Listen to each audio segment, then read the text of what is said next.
Hello guys, today we're going to see how to craft a bow using the new link mechanic Necropolis. This also will help you to know what's the process behind crafting any item, and at least this will serve you as an introduction. Okay, so the first step is to understand our crafting tools. First we have the base tools that we're going to use most of the times. And those are first the one that makes modifiers more likely. We're going to use this one to potentiate those mods that we want to see on our item. Then we have the one that block mods. This is the one that we want to use on those mods that we don't want on our items. And finally, the one that makes the mods more likely to be a tier higher. These are some examples, for example, making elemental modifiers to be more likely. This is another example, making custom modifiers to be less likely to appear on the item we create. And then we have the one from certain category for the mods to be a tier higher. Then we have the special tools. These are more situational based on the item that we want to create. So for example, we have the one that increases the effects of corpses that are in the same row based on the Necropolis layout. Then you also have the same version for a column, and there is also one for the near corpses. Then we have another one to focus on prefix or suffix. For example, on weapons, we generally want to start creating the prefixes by having the, for example, a fist weapon. We want to have the flat fist and the presented fist. And in that case, both mods are prefixes. So we can use these for just to focus on the modifiers to be potentiated and added as prefix instead of the adding more stuff that could be in the suffixes. And finally, there is a corpse to add a chance to add a haunted modifier.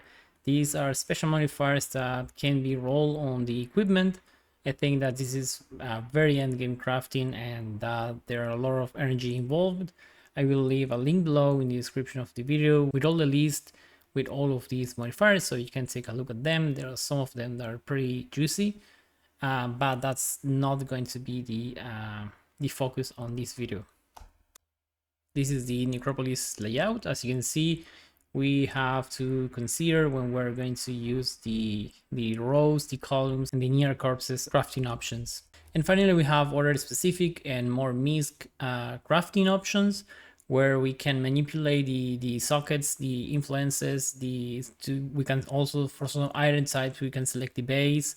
We can try to manipulate the armor type for the armors. And there's also for quality, fracture, and more stuff that we won't be using here. Okay, so as an example, in this video, we're going to craft the bow, as we already said. And this is the item that we want to craft. As you can see, we have triple flat elemental fists. This is for the cold, the fire, and the lighting. And then for the suffixes, we want to add the attack speed and the critical strike chance.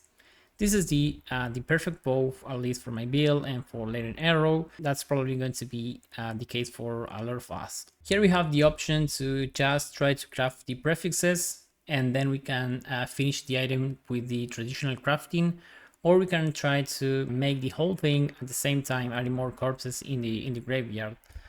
In this case, we are going to just focus on the prefixes so we can see more interactions between the corpses. And to determine if it's better to do it all at once, we will need to have more testing.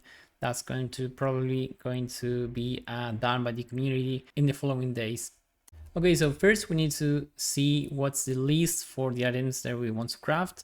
So in this case, this is a 200 weapon. We are in craft of Exile, by the way. The bow is a 200 weapon. And we select the bow, and this is the list of all the possible modifiers that can appear in a bow without influence. And these are the mods that we want to get: the cold damage flat, the flat fire damage, and the flat lighting damage. Also in the suffix side, we want the attack speed, that's here, and here is the critical strike chance. That's the third thing that we want to see. What are the tags from the mods that we want to get on our items? As you can see, we have the elemental tag, and for each one of the damage type, we have the cold, fire, and lighting. And finally, we can see that we have the attack modifier too. So we can have an option to potentiate those mods when we want to add corpses. In the side for the suffixes, we have the speed, the attack again, and critical for the critical strike chance. And then the other part that is equal or more important is to see the other mods, the mods that we don't want to appear in our items. And we're going to take a look at those tags so we can block using other corpses. It is important to have both options. I have seen that most are trying to just add in corpses to potentiate those mods that they want on the items, but they aren't adding the corpses to block the other mods. So you end up with a mess, with an item that has everything on it, and in most cases without the mods that you want. So by taking a look at the other mods, we have, for example, the leech mods, which is one for the life and one for the mana. And as you can see, we have a tag for life and one tag for the mana. So we are going to be adding these cards modifiers, the one of the tools that we have to craft in the graveyard, to make the mana modifiers less likely and the life modifiers less likely. A lot of the other mods have the physical tag. Meanwhile, since we are crafting an elemental bow, these don't have that tag. Then we have other mods here for the gems. So if we have the scars for the gems, we can add it also. And finally, the chaos tag. As you can see, there's also for the chaos resistance. There's some poison stuff here that we definitely don't want to have on our item, and the flat chaos damage. So we're going to be blocking all of those. One thing to mention is that in the end, this is not deterministic. This is all RNG. For example, if I potentiate the speed modifier, I can also get the projected speed instead of attack speed. That would be much worse option for this craft that I'm doing. But this is the way that I think you have to approach while crafting, and you have to repeat this process until you get your desired outcome. Okay, so here we are in the graveyard, and we are going to try to use our corpses. I have a bunch of them, and we're going to see as an example to craft this bow. So taking a look at the list, so we have, for example, the lighting mods that we want to potentiate, the fire, the cold, and the stuff that we want to block, for example, the mana, the life, the chaos, the feast, and we want to potentiate the attack also. And so let's just start it. I don't have any of the corpses to interact between each other depending on the position, so I will just start adding the corpses and merge them all together. So I will start with the lighting. We're going to add the ones that increase the chance for the lighting modifiers. I have a lot of the multi-tier modifiers and not much of the ones that add modifiers, but that's fine. We're just doing an example here. I don't want to add them all. 250. Let's see if that's enough. Then we have the fire. This one we have a lot of them.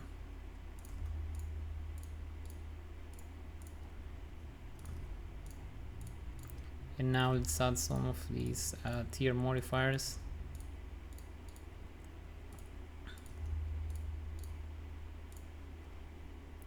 Now let's add the one for the cold.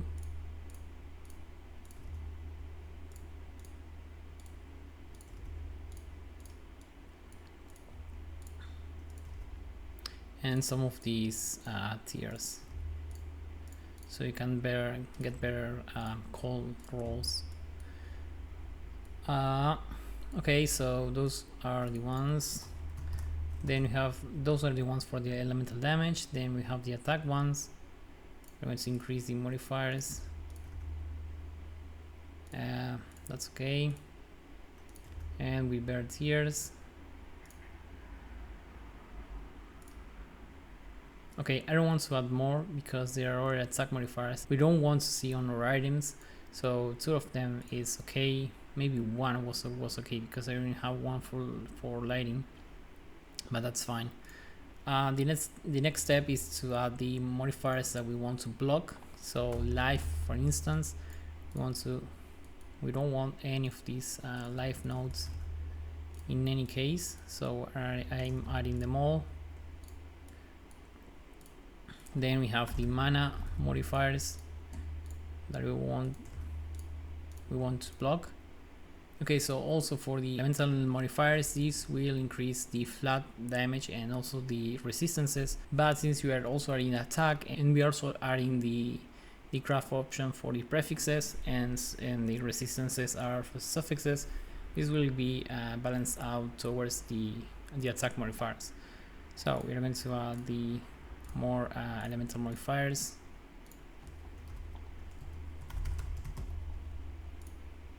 And with better tier rating.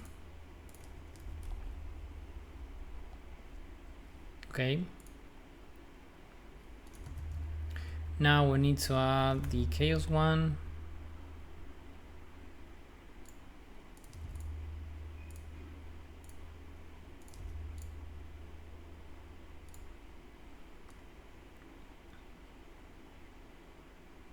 Okay, so that's looking good. And let's see if we didn't forget. This is back, I think. Okay, so let's see if we can add the speed for. We have to add the prefix one. Also have the crit. This is for tier rating. We are, in case we get a critical modifier, it will try to be as high as possible.